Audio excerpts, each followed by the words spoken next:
And so it's difficult. And we believe in, you got to build a bank account. So you build a bank account not only within your agency, but within your community. And that bank account is small deposits. You know, you want to wear your beards in November and December, that's a small deposit. Mm-hmm. You know, the old guys made them cover their tattoos. We came in and said, look, I don't have any tattoos, but we came in and said, you don't have to cover your tattoos unless they're obscene. These are all little small things, but what it starts to do is it deposits in. So that when you do have that thing where you have to discipline somebody or where normally the agency would be like, oh, we hate the administration because they discipline Kyle. Mm-hmm. You know, we've gained that trust with all the little deposits. Yeah. It's the same with the community. You got to do things that benefit the community, little videos here, show the good things you're doing, because when those withdrawals come, which they will come, and the withdrawals are always heavier than the deposits. And if you got nothing in your bank account, that's what happens like in Minnesota or all these other places. Yeah. And it happens, it's not just within your community. Don't forget to put deposits in the bank account of trust within your own employees. And that starts by letting them do their job, making sure they have the equipment, standing behind them when they get into a shooting or some type of major thing where they need support. All of those things matter, and that's what builds that. That's what helps you transcend those withdrawals. Well, I think that kind of dovetails a little bit into, we wanted to talk about recruiting and retention, because that seems to be the number one problem that most agencies across the country are having. And you guys have seemed to nail it. And you talked about it already, Sheriff, and that's the marketing side of it and the business aspect that you bring to the table.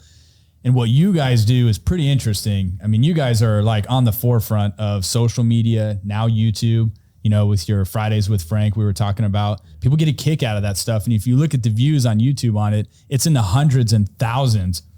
So can we talk a little bit about what kind of drove that idea? I'm curious, Matt, like when he presented that idea to you, knowing knowing your background in law enforcement, which is similar to us, you know, just some average street cops. And then now you've got a guy that comes in and he's your boss, and he's like, we're going to do these things on social media and bring in, you know, videographers and all this stuff like that pretty much goes against what we have all done in law enforcement. Yeah. And it goes against the traditional grain, but I'll be quite honest with you. How it all started, was me.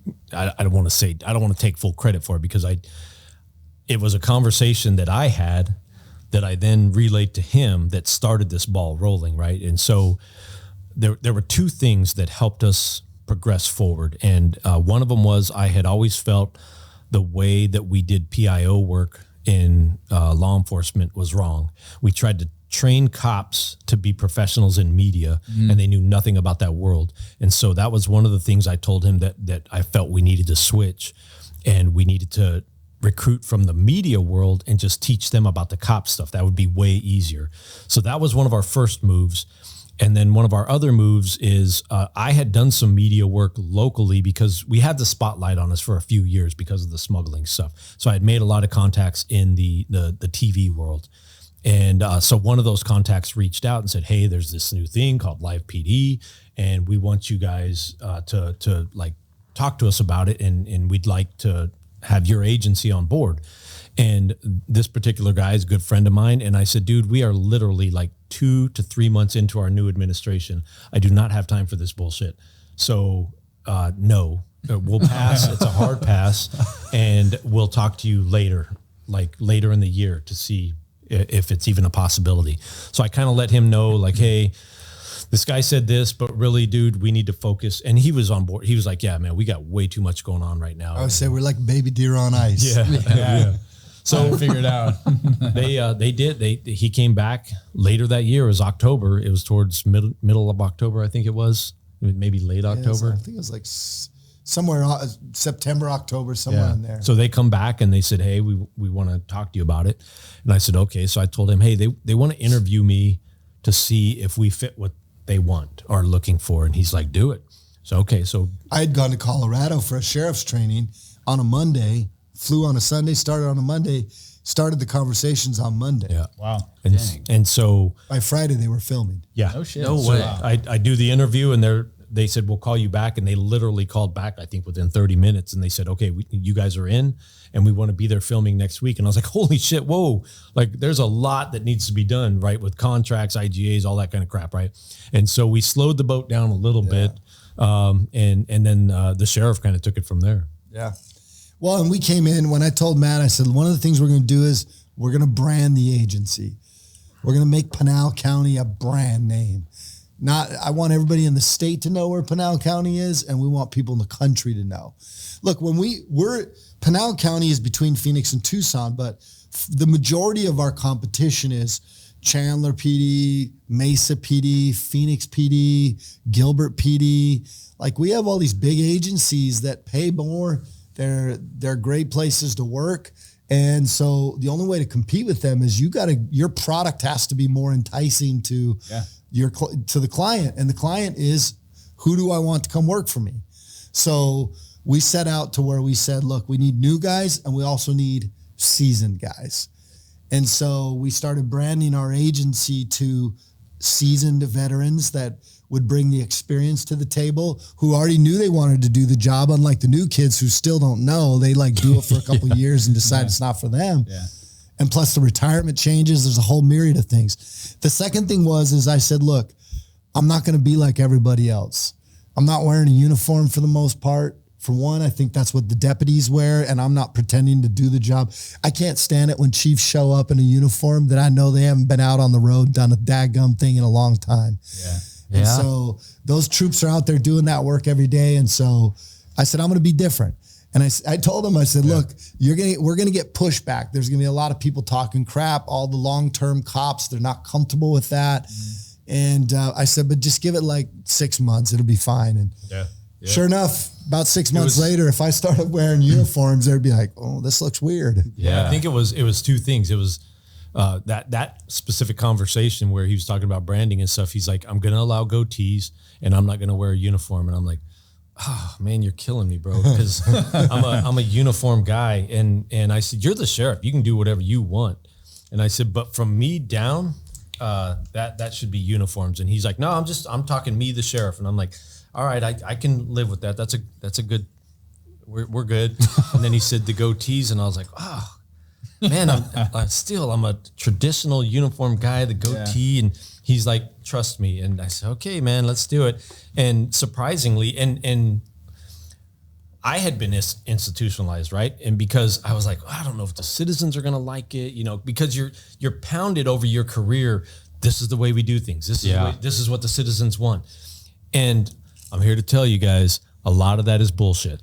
It's not what the citizens want. It's what particular people in charge want. Yeah. And then they push that on you, because what we found instantly is that our guys loved it.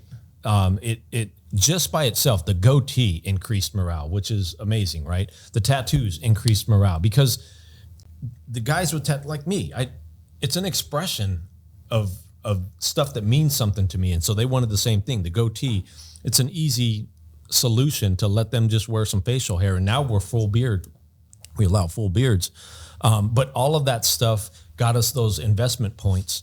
And the public was like, oh, this is great. We love it. They're like us. And so we quickly found out, like, oh my God, I should have taken the blue pill. And I've been taking the red pill the whole time. Nothing wrong with the blue pill. Firefighter pills, guys. No, the Matrix stuff. And one of the other things we did for recruiting is we saw this woke culture. We saw this push against the rule of law, trying to demean police officers and what we do. And we leaned in to the opposite. We leaned into police work, good old fashioned hard police work, where you go out, you protect the constitutional rights of the people, you treat your citizens good, but you hold your criminals accountable. And we started showcasing that on social media. We saw a real opportunity, not just live PD, not just 60 days in. We started showcasing it on media. We weren't afraid to show you that if you get out of line, our dog's going to bite you, or we'll chase you if you run from us. And that sent a message to all the police officers out there that if you want to still be a cop, come work for us. Yeah. It's, it's funny too, you know, we talk about like these small little wins. You go to these little leadership summits and stuff, and they always, you know, these top chiefs and, you know, top heads are always talking about like, hey, how can we increase, you know, how can we get quick little wins, right? And I think like small things like the beard, and you may not like it. There's a lot of people out there, right, Matt? Yeah. Like you said, and I'm on the same page as you. I'm very old school. Right. I like the uniform, traditional uniform. But I went to this summit and there was a prior chief there, and he said the same thing. And he's like, look, we were looking for small wins for our department. Okay. Just what can we do to boost morale now? And he entertained the beard thing, and he was highly against it. In fact, his staff was highly against it. A captain worked for him, said, absolutely not. We're not doing that. Well, he was in his hotel room one night and he said, I'm the chief. I'm making this decision. I'm not telling anybody I'm doing it. He came out, announced it to his department that they were going to do a 1 year, trial run of it, see if they're going to get any complaints out of it from the citizens, like you talked about. And he said, you know what, at the end of that 1 year, he goes, you know how many people stopped calling 911? Zero. Right. Not one person. That's right. How many complaints did they get? None. Right. They didn't get any. Right. And so, you know, he talked a lot about like what you just said is it something like personal that you don't like and you're pushing it on your people because you can, or is it really affecting anything? And it truth be told, it's not. Leaders tend to get in their own way most of the time. I know. And it's crazy, right? Because you can dish out these small wins to boost morale, and how much does a beard cost? Yes. It's free. How much does a tattoo cost to you? Nothing. You're not paying for it. Right. Yeah. Right. Well, you are when you're getting the tattoo, but I'm just saying in general, as the sheriff or a chief, and you want to push that down, that's not costing the city, the county. It's not costing you anything. Right. And you're still getting that little win. Yeah. Why would you not want to invest in that? Well, and go ahead. And I was just going to say, we don't look at the open market enough. Look, they say that 8 out of 10 businesses that exist today won't exist in 10 years.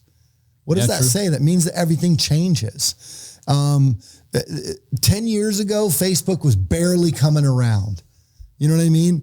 15, 20 years ago, we didn't even have computers in our houses. And if we did, they were big clunky things. So like things change, but in law enforcement, we just have this way of wanting to keep everything the same. Yet we're not, the world's passing us by. And that is exactly what we got caught in the late 2000s.